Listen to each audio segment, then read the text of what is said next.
ನೋಡ್ತಿದ್ದೀರಾ ಜನಸೇವಾ ಕನ್ನಡ ಟಿವಿ. ಇಂದಿನ ಮುಖ್ಯಾಂಶಗಳು. ರೈತನಿಗೆ ನೋ ಎಂಟ್ರಿ, ಜಿಟಿ ಮಾಲ್ಗೆ 7 ದಿನ ಬೀಗ.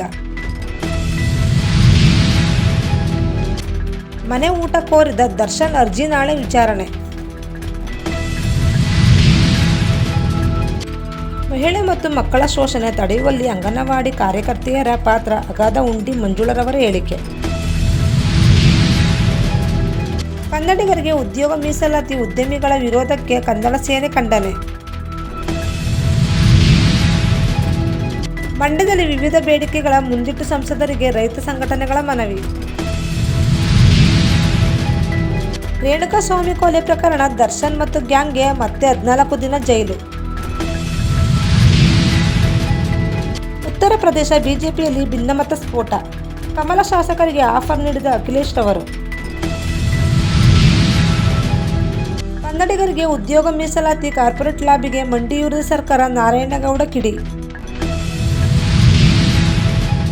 ಪುಸ್ತಕ ಅಧಿವೇಶನದಲ್ಲಿ ಕನ್ನಡಿಗರ ಉದ್ಯೋಗ ವಿಧೇಯಕ ಮಂಡನೆಯಾಗಲಿ, ನಾರಾಯಣರವರ ಹೇಳಿಕೆ. ಐತಿಹಾಸಿಕ ಸ್ಮಾರಕಗಳ ರಕ್ಷಣೆ ನಮ್ಮ ಹೊಣೆ, ಡಾಕ್ಟರ್ ಸುಜಯ್ ಕುಮಾರ್ ಅವರ ಹೇಳಿಕೆ. 40,000 ಕ್ಯೂಸೆಕ್ ದಾಟಿದ ಒಳಹರಿವು ಕೆಆರ್ಎಸ್ ಭರ್ತಿಗೆ 9 ಅಡಿಯಷ್ಟೇ ಬಾಕಿ.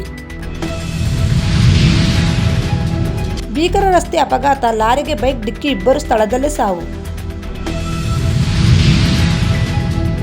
ವಿಧಾನಮಂಡಲ ಅಧಿವೇಶನ, ಬಿಜೆಪಿ ಜೆಡಿಎಸ್ ಸದಸ್ಯರ ಪ್ರತಿಭಟನೆ ನಡುವೆಯೇ 3 ವಿಧೇಯಕಗಳಿಗೆ ಅಂಗೀಕಾರ.